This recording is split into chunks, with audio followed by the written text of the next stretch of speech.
ಕೆಲವು ಕಿಡಿಗೇಡಿಗಳು ಸಾಮಾಜಿಕ ಸೋಷಿಯಲ್ ಮೀಡಿಯಾದಲ್ಲಿ ಆಗಿಂದಾಗೆ ಇಲ್ಲ ಸಲ್ಲದ ಅಪಪ್ರಚಾರಗಳನ್ನು ಮಾಡ್ತಾ ಇರ್ತಾರೆ. ನಾನು ಹಂಗೇನು ಹೇಳಲಿಲ್ಲ ಗುರು, ಸ್ವಲ್ಪ ಹೇಳ್ತೀನಿ. ನಾ ಹೇಳಿದ್ದು ಇಷ್ಟೇನೇನೆ, ನಾಯಿಗಳನ್ನ ಯಾರಿಗೆ ಹೋಲಿಸಿದ್ದಾರೆ ನನಗೆ ಗೊತ್ತಿಲ್ಲ, ಕಾಂಗ್ರೆಸ್ಸಿಗರು ನಿಯತ್ತಿನ ನಾಯಿಗಳು ಅಂತ ಹೇಳಿದ್ದೀನಿ.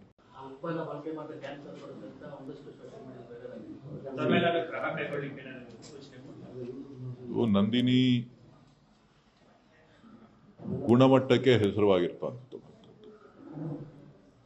ಸೊ ನಮ್ಮಲ್ಲಿ ಯಾವುದೇ ವಿಧವಾದಂಥ ಅಡಲ್ಟ್ರೇಷನ್ ಆಗಲಿ ಯಾವುದನ್ನು ಕೂಡ ನಾವು ನಂದಿನಿ ಪ್ರಾಡಕ್ಟ್ಸ್ ಮಾಡುವಂಥ ಸಂದರ್ಭದಲ್ಲಿ ನಾವು ಯಾವುದನ್ನು ಕೂಡ ಮಾಡೋದಿಲ್ಲ.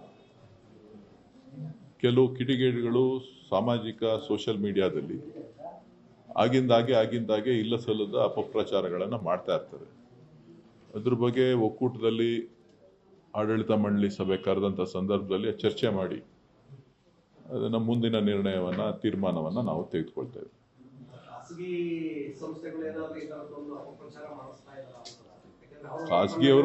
ಖಾಸಗಿಯವರು ಮಾಡ್ತಾ ಇರ್ಬೋದು, ಬೇರೆಯವರು ಮಾಡ್ತಾ ಇರ್ಬೋದು. ಕಾಂಪಿಟೇಟರ್ಸ್ ಪ್ರೈವೇಟ್ನಲ್ಲಿ ನಾವು ಮಾಡಬೇಕಾದಾಗ ಕೆಲವೊಂದು ಅಪಪ್ರಚಾರಗಳನ್ನು ಮಾಡುವಂಥದ್ದು ಸಹಜ. ನಂದಿನಿ ಯಾವತ್ತೂ ಕೂಡ ಗುಣಮಟ್ಟದಿಂದ ಹಿಂದೆ ಸರಿದಿಲ್ಲ. ನಮ್ಮ ಎಷ್ಟೇ ನಷ್ಟ ಆದರೂ ಕೂಡ ಯಾವತ್ತೂ ಕೂಡ ನಾವು ಗ್ರಾಹಕರಿಗೆ ಮತ್ತು ರೈತರಿಗೆ ಅನ್ಯಾಯ ಮಾಡೋ ರೀತಿಯಲ್ಲಿ ನಂದಿನಿ ಕೆಲಸ ಮಾಡಿಲ್ಲ. ಮುಂದಕ್ಕೂ ಕೂಡ ಆ ಗುಣಮಟ್ಟವನ್ನು ಕಾಪಾಡುವಂಥ ಕೆಲಸ ನಂದಿನಿ ಮಾಡ್ತಾರೆ.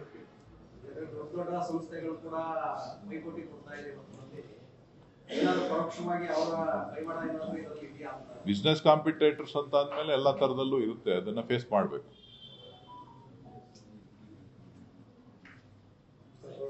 ಸಾಕಷ್ಟು ಚರ್ಚೆ ಆಗುತ್ತೆ ಸರ್. ಮಾದೇವಪ್ಪ ಕೊಟ್ಟಂತ ಒಂದು ಹೇಳಿಕೆ, ನಾಯಕತ್ವ ಬದಲಾವಣೆ ವಿಚಾರವಾಗಿ ಮಾಧ್ಯಮದವರು ಪ್ರಶ್ನೆ ಕೇಳಿದಂತ ಸಂದರ್ಭದಲ್ಲಿ ಹೈಕೋರ್ಟ್ ಅವರು ಬೀದಿ ನಾಯಕರನ್ನ ಒಳಗಾಗ್ತಾರೆ.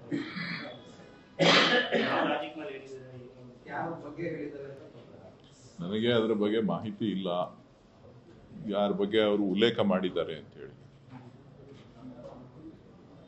ಕಟ್ಟ ಕಾಂಗ್ರೆಸ್ಸಿಗರು ಯಾರು ಕೂಡ ಬೀದಿ ನಾಯಿಗಳಲ್ಲ, ನಿಯತ್ತಿನ ನಾಯಿಗಳು. ಕಟ್ಟ ಕಾಂಗ್ರೆಸ್ಸಿಗರೆಲ್ಲರೂ ಕೂಡ ನಿಯತ್ತಿನ ನಾಯಿಗಳೇ ಹೊರತು ಬೀದಿ ನಾಯಿಗಳಲ್ಲ. ನಾನು ಹೇಳಿಲ್ವಲ್ಲ ಹಂಗಂತ. ಕಟ್ಟ ಕಾಂಗ್ರೆಸ್ಸಿಗರು ನಾಯಿಗಳಲ್ಲ.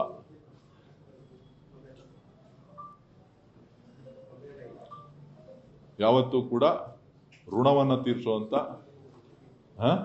ಋಣನ ಇಟ್ಕೊಂಡು ತೀರಿಸುವಂತ ವ್ಯಕ್ತಿತ್ವವನ್ನು ಇಟ್ಕೊಂಡಿರ್ತಕ್ಕಂಥ ನಾಯಿಗಳು. ಅದು ಬೀದಿ ಇರ್ಬೋದು, ಸಾಕಿರೋದಿರ್ಬೋದು.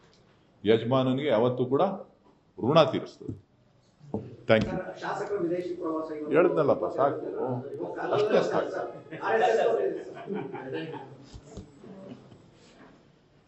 ಅಧ್ಯಯನ ಪ್ರವಾಸ ವೈಯಕ್ತಿಕ ಖರ್ಚಿನಲ್ಲಿ ಯಾವತ್ತಾದ್ರೂ ಅಧ್ಯಯನ ಪ್ರವಾಸಗಳು ಆಗಿದೆಯಾ? ಅವ್ರು ಶಾಸಕರಾಗಿದ್ದಾರೆ, ಅವ್ರು ಕರ್ಕೊಂಡು ಹೋಗ್ತಾರೆ. ನೀವು ಶಾಸಕರಾಗಿದ್ರೆ ನಿಮ್ಮನ್ನು ಕರ್ಕೊಂಡು ಹೋಗೋರು. ಪ್ರಯತ್ನ ಮಾಡಿ, ನೀವು ಶಾಸಕರಾಗೋದಕ್ಕೆ ನಿಮ್ಮನ್ನು ಕರ್ಕೊಂಡು ಹೋಗ್ಬೋದು. ಈಗ ಸ್ವಲ್ಪ ವಿಶ್ವಾಸಕ್ಕೆ ಕೆಲವ್ರು ಹೋಗಿರ್ತಾರೆ, ಕೆಲವರು ದೇಶ ನೋಡಬೇಕು ಅಂತ ಹೋಗಿರ್ತಾರೆ, ಕೆಲವರು ಅಧ್ಯಯನ ಮಾಡಬೇಕು ಅಂತ ಹೋಗಿರ್ತಾರೆ. ಅದ್ರ ಬಗ್ಗೆ ಎಲ್ಲ ವ್ಯಾಖ್ಯಾನ ಮಾಡುವಂಥದ್ದು ಏನಿಲ್ಲ. ಸೊ ಆಗಿಂದಾಗೆ ಕೆಲವು ಶಾಸಕರು ಹೋಗ್ತಾ ಇರ್ತಾರೆ, ಬರ್ತಾ ಇರ್ತಾರೆ. ಅದರಲ್ಲೇನು ಅಪಾರ್ಥ ಕಲ್ಪಿಸುವಂಥದ್ದಿಲ್ಲ. ವಿದೇಶ ಪ್ರವಾಸ ಎಲ್ರಿಗೂ ಖುಷಿ ಕೊಡ್ತದೆ. ಒಂದಷ್ಟು ಗೊಂದಲಗಳ ಮಧ್ಯೆ, ಒಂದಷ್ಟು ಒತ್ತಡದ ಮಧ್ಯೆ ನೆಮ್ಮದಿಯಾಗಿ ಒಂದಷ್ಟು ಫ್ಯಾಮಿಲಿಗಳ ಜೊತೆ, ಸ್ನೇಹಿತರ ಜೊತೆ ಹೋದ್ರೆ ಮೈಂಡು ಫ್ರೆಶ್ ಆಗುತ್ತೆ.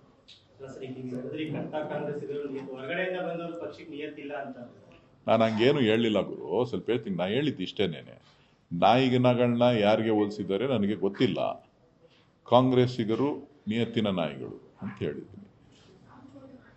ಕಾಂಗ್ರೆಸ್ಸಿಗರು ನಿಯತ್ತಿನ ನಾಯಿಗಳು. ನಾಯಿಗಳು ಯಾವತ್ತೂ ಕೂಡ ಯಜಮಾನನಿಗೆ ಋಣ ತೀರಿಸ್ತದೆ ಹೊರತು ಬೇರೆ ರೀತಿ ಮಾಡೋದಿಲ್ಲ. ಆ ನಾಯಿಗಳ ಸ್ವಭಾವ ಅದು. ಏನು ಮಾಡೋಣ. ನಾಯಿಗಳ ಸ್ವಭಾವ. ಎಂತಕ್ಕೆ ಸಾಕ್ತಾರೆ ನಾಯಿನ? ಬೀದಿ ನಾಯಿನೂ ಸಾಕ್ತಾರೆ, ಮನೇಲೂ ನಾಯಿ ಸಾಕ್ತಾರೆ, ನೀವು ಸಾಕ್ತೀರಿ, ಬೇರೆಯವರು ಎಲ್ಲರೂ ಸಾಕ್ತಾರೆ. ಯಾತಕ್ಕೆ ಸಾಕ್ತಾರೆ ಅಂತಾರೆ, ನಿಯತ್ತಿಗೋಸ್ಕರ ಸಾಕ್ತಾರೆ. ಬೇರೆಯವ್ರ ಋಣ ತೀರಿಸ್ತಾರೋ ಇಲ್ವೋ, ನಾಯಿ ನನ್ನನ್ನು ಕಾಪಾಡ್ತದೆ ಅನ್ನೋ ವಿಶ್ವಾಸ ಆ ಸಾಕುವಂಥವ್ರಿಗೆ, ಊಟ ಹಾಕುವಂಥವ್ರಿಗೆ, ಬೀದಿಗೆ ನಾಯಿಗೆ ಎತ್ಕೊಂಡು ಹೋಗಿ ಊಟ ಹಾಕ್ತಾರೆ. ಯಾಕೆ ಊಟ ಹಾಕ್ತಾರೆ ಅಂತ ಅಂದ್ರೆ ನಮ್ಮನ್ನು ಕಾಪಾಡ್ತದೆ ಅಂತ. ನಾಯಿಗೆ ನಿಯತ್ತಿದೆ ಅಂತ ಗಾದೆನೇ ಇದೆ.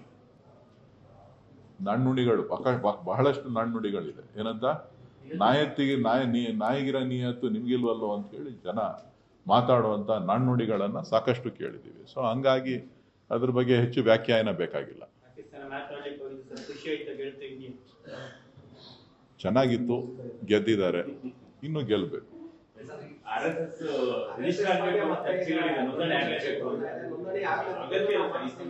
ಯಾವುದು